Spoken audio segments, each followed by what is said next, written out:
We love Roppongi 3K. Yes. They were joined by I just spaced out his name. The singer of Roppongi. Rocky Romero. Rocky Romero. Yeah, thank you. he was joined by Rocky Romero. I always love seeing him out there. He's amazing. He does such a great job behind the scenes. He's part of the creative team, but I miss him in the ring. Yeah, Fast-paced match. This was definitely not a WWE-style tag team match. This just oozed New Japan to me. Basically, see it or don't. I'm not going to tell you have to, but I enjoyed it. Oh, you should. It's Roppongi. It's Bullet Club. It's going to be a good time. Yes. Then we had the Rev Pro British Heavyweight Championship. Zack Sabre Jr. retaining his title as he defeats Sonata, and this is where I tuned in.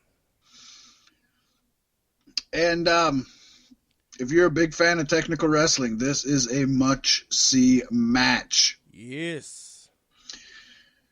I think Sabre did a great job, but God, Sonata, God, he's really proven how great he is. He was able to bend to Zack Sabre's style, which we know is hit or miss for a lot of wrestlers. Zack Sabre can go out and have an amazing match if somebody can work with his style, or he can go out and have a meh to even maybe bad match if the other person can't work his style. Yes, his style. And Sonata took his style. Did great job. I personally was surprised that Sabre won, especially considering night one they pushed hard that Sonata has never been able to win a singles title. So going into this night, I thought for sure he was picking it up, but I guess that can continue the story of Sonata always coming up short, and maybe that again pushes what I said about last night. Maybe when Omega comes to New Japan, they can team up together. Right? Or have a great series of matches together where at least one of them has to where win. Nobody wins any of the matches. just count out after count out after count out. Time limit draw here, count out there, double DQ here. I loved it. Sonata is I see great things for him this year. Oh yeah. I just feel it. Yeah. Zack Sabre Jr. doing well as always. Always. Then we had the IWGP United States Championship match, seeing Jon Moxley defending and retaining his championship against the Juice's Luce Robinson. And this Moxley was on top in this match, like almost the whole time. It was nice to see him in a non-hardcore environment because we've been getting quite a bit of that lately, and I really loved his interactions with the ref when the ref's trying to tell him he can't use the chair. And he's like, "What are you going to do about it?" Right. And yeah, it wasn't a hardcore match, but such a black and white contrast. This last match that we had with ZSJ and Sonata was such a technical masterpiece. And this was a hard-hitting brawl. It wasn't a hardcore match, but it definitely wasn't a catch as catch can. Right. Top rope flip-floppers. Yeah. This was a brawl. It was still two dudes beating the shit out of each other. Exactly. Mm-hmm. And this is where I had put in my notes here that New Japan is almost more than AEW made for Moxley, and he gets to go back to his CZW hardcore roots. And I even wrote in my notes, I can't help but wonder what current-day Jon Moxley would have been able to do in early 90s frontier martial arts wrestling. I think it would have been badass. Hell yeah. And this match was definitely badass. It was. I'm not a big Juice lover. Not a Juice lover. But the shots Moxley and Robinson were throwing, that's the definition of strong style, Pacey. Hard, stiff, no holding back, not giving an hurt inch. each other. It was awesome. It was fun. And Moxley, I think they made the right choice with Moxley winning. Yeah. I was surprised to see so many people after the fact expected Juice to win. I know, Pacey, you had bet on Juice. Yes, we didn't even say night one, speaking of bet on Juice. We tied all of night one, right, Pacey? Yes, we did. Didn't even mention that. And we didn't have a tiebreaker because we were like, it's not going to be like that. No way. All right. Yeah. Yeah, that was a fantastic time with Jon Moxley and Juice Robinson. And Juice grows on me a little bit more every time I see him. I hate that he cut his hair, though. He's still way better. He's a million times ahead of where he was when he was CJ Parker in NXT. Yeah, yep. And next match has somebody who's actually a million times farther than where he was in NXT also, Pasty. Yes, indeed. The Never Openweight Championship match, seeing Hiroki Goto defeating Kenta and taking his gold. Man, this was a match. See, I guess I disagree with you. To me, this was the worst match of the night. I mean, it wasn't the best match, but it was a lot of fun. I loved when Hiroki Goto punched Kenta so hard he knocked him back to 205 Live. That was a beautiful, beautiful spot. Just rocked fantastic. Him. Yeah. Yeah, I felt it was lackluster. I expected more from Kenta, I guess, personally. Yeah. But it wasn't bad. For me, it was lacking something. But this Kenta still, this is better than any match Kenta had in NXT. A million times over. And 205 Live, for that matter. And 205 Live and whatever he was in WWE. It was a fun match. I'd put this, you put this in any 205 Live special or match or anything, it's going to be the best match they've ever seen. Yeah. So, and Kenta makes up for it a little bit more later on in the show. He does. It's fun. I actually got a nice little blurb in my notes because I literally laughed out loud. I'll let you know when we get there. I'll read it. But right. Yeah, that's about all I have to say about this one. It's a good match, but I'd definitely say if you want a skip match or a bathroom break match, in my personal opinion, this is that. Then we had the match for the biggest loser in New Japan Pro Wrestling. The loser of the losers. Seeing Jay White be slightly less of a loser than Kota Ibushi, even though he's not a loser to me in the least. Kota looked great in this match, and Jay White was just a sandbag there, basically. I don't know. Yeah. Considering the matches they both had, this was impressive, you know? Dude, when Jay White threw Ibushi off the ring apron and into the barricade, and it dented the shit out of the barricade, like the barricade didn't move, he bent it in half pretty much. Exactly. With his chest. It didn't slide over like it does usually in America. It caved in. That looked like a fucking painful spot, and I almost thought they were going to call the match there. They both sold like $1 million, and it might have been because they were both still so sore from yesterday. Right? Yeah. I mean that is possible. It might not have been selling. It might That's have been. That's the thing too. They say you don't feel it during the match; you feel it after the match, and the you feel it the next day. And here these guys are. I would not want to be any of the men on the card who had to fight both nights because they didn't pull any punches really the first night, from what I gather.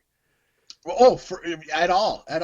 And Ibushi really, he showed his mean streak. He had this look, this eerie look in his eye that made you think, like, there's a couple times I'm like, I think he really hates Jay White. I think he just wants to hurt him. Yep.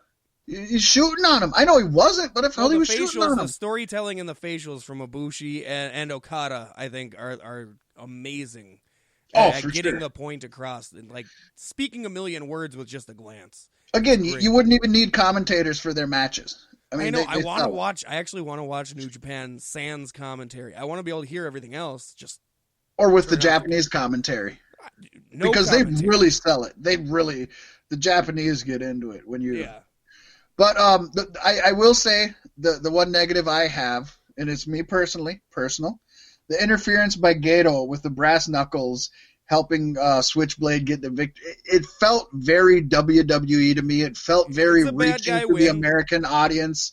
I didn't think it was needed, but yes, it fits the heel persona that Jay White's They really want the American audience to latch on to Jay White, and I'm sure like a third of them have, maybe.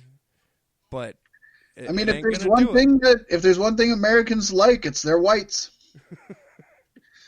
And then I'm just going to admit I'm pouting. I pouted, and I'm still pouting over the fact that Ibushi lost both nights. I'm really Really pouting about that, fuckers. Yep.